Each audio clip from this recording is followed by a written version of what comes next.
Bonjour, Karine Bouteilly, hypnothérapeute, coach de vie, énergéticienne. Nous allons continuer aujourd'hui sur le couple et son entente en fonction de leur réservoir d'amour, d'après le livre de Gary Chapman, Les 5 langages de l'amour. Nous l'avons vu, nous nous sentons aimés selon des actes d'amour qui diffèrent selon les individus. Gary Chapman les appelle des langages d'amour et il en liste 5. Les paroles valorisantes, les moments de qualité, les cadeaux, les services rendus et les contacts physiques. Nous allons rentrer aujourd'hui dans l'un des 5 langages d'amour, c'est-à-dire les paroles valorisantes. Alors, ces paroles valorisantes, elles peuvent être diverses et variées, mais elles commencent souvent par déjà des compliments, mais aussi des encouragements, des remerciements pour ce que l'autre fait pour nous, une forme de gratitude, mais aussi la bienveillance dans le langage. Alors les compliments. Mark Twain disait un jour, « Un bon compliment me permet de vivre 2 mois. » Il en faut certainement plus pour votre conjoint, mais la puissance extraordinaire qui réside dans les paroles bienveillantes et échangées entre conjoints sont très puissants. Et c'est vraiment un facteur de communication, d'amour. Ces paroles s'expriment le mieux sous forme d'affirmations simples et directes, telles que « Tu es ravissante dans cette robe, ma chérie. Comme tu es belle. J'adore quand tu mets cette chemise, mon amour. Je te trouve vraiment très beau. Merci d'avoir fait notre jardin. Il est très beau et très agréable à regarder. Je te remercie d'avoir changé le robinet de la cuisine. J'apprécie vraiment quand tu vides le lave-vaisselle. J'adore que tu me fasses de bons petits plats, ma chérie. Merci mon amour d'avoir rentré le bois pour cet hiver. Grâce à toi, nous avons pu profiter de bons feux de cheminée. » Alors, maintenant, comment faire si vous attendez quelque chose de votre partenaire, mais que ça ne vienne pas? Et que vous le harcelez pour qu'il le fasse ou qu'elle le fasse? Eh bien déjà, félicitez-le ou félicitez-la de tout ce qu'il fait ou de tout ce qu'elle fait. Encouragez, dites-lui combien son aide est précieuse. Chaque fois que votre conjoint ou conjointe fera quelque chose de bien pour vous, adressez-lui un compliment verbal. Attention, ça ne veut pas dire flatter le conjoint pour qu'il accède à votre désir. L'amour ne consiste pas à obtenir ce que nous souhaitons, mais à agir dans l'intérêt de celui ou celle que nous aimons. Il est vrai cependant que lorsque nous recevons des compliments, nous sommes beaucoup plus disposés à en faire de même.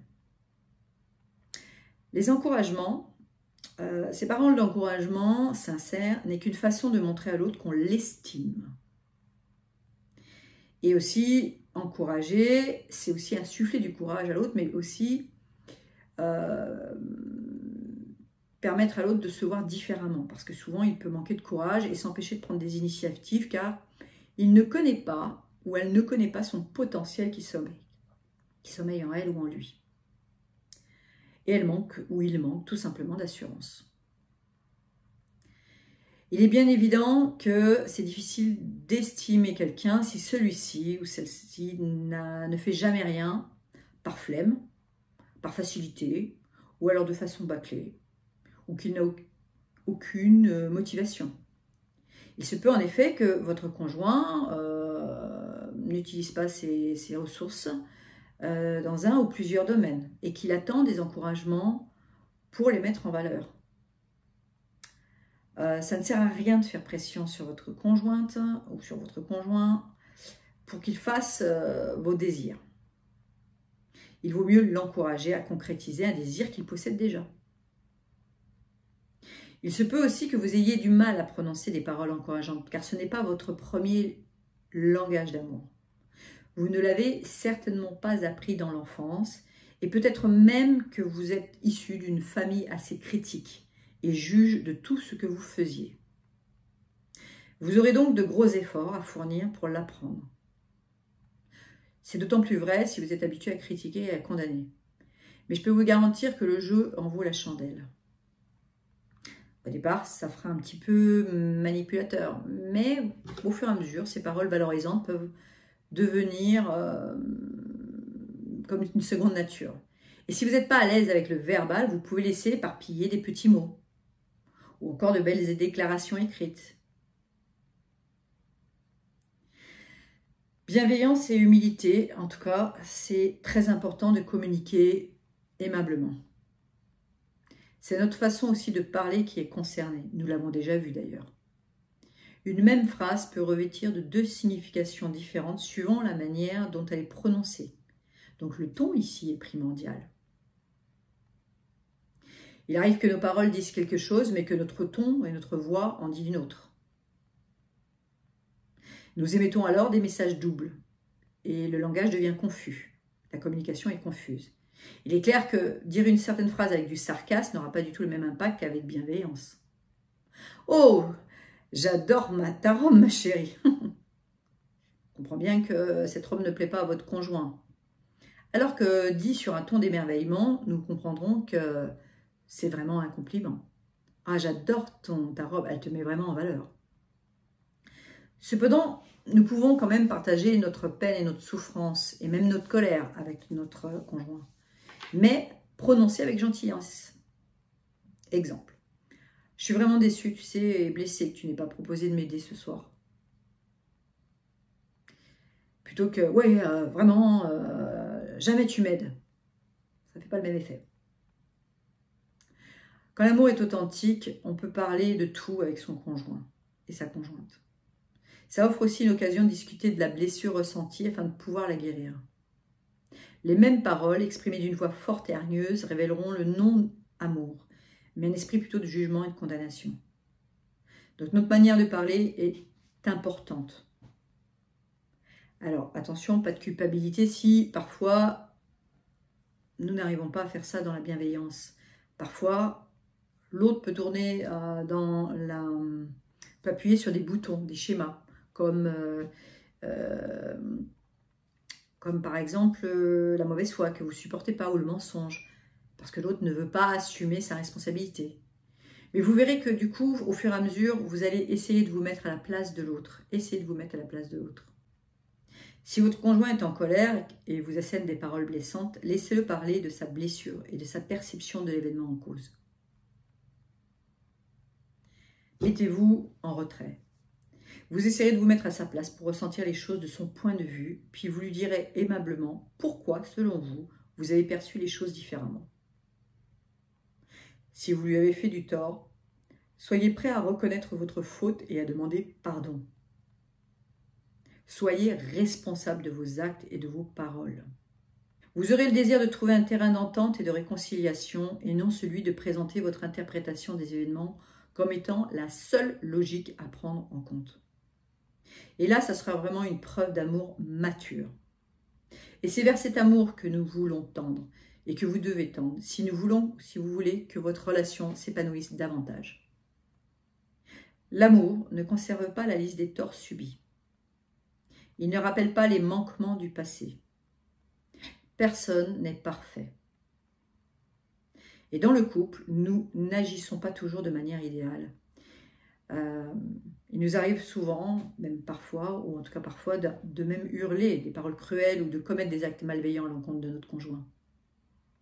Et ce qui est passé et c'est impossible de l'effacer. Donc nous ne pouvons que l'assumer et reconnaître que nous avons mal agi. Nous pouvons demander pardon et passer à autre chose.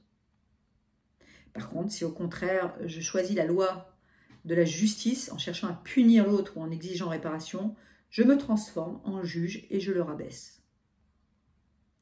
Dans ces conditions, l'intimité devient impossible. Le pardon est la voie de l'amour. Si vous êtes rancunier, alors c'est perdu. Je t'aime, je me soucie de toi et je décide de te pardonner, même si je me sens encore meurtri. J'interdis à ce qui s'est passé de s'interposer entre nous. Et j'espère que cet épisode nous aura appris quelque chose. Tu n'es pas un raté parce que tu as mal agi. Tu es mon conjoint, ma conjointe, et nous repartirons ensemble d'un même pas. Voilà un exemple de propos valorisants tenus dans le dialecte des mots aimables. L'amour formule des requêtes et non des exigences. À partir du moment où j'exige une chose de mon conjoint, je deviens le parent et lui l'enfant, car c'est le parent qui dit à l'enfant de 3 ans ce qu'il doit faire. Dans une relation, nous avons affaire à des partenaires adultes et égaux. Certes, nous ne sommes pas parfaits, mais adultes et conjoints. Et si nous voulons développer une relation intime, nous avons besoin de connaître nos désirs mutuels. Aussi, notre façon d'exprimer nos désirs a une grande importance.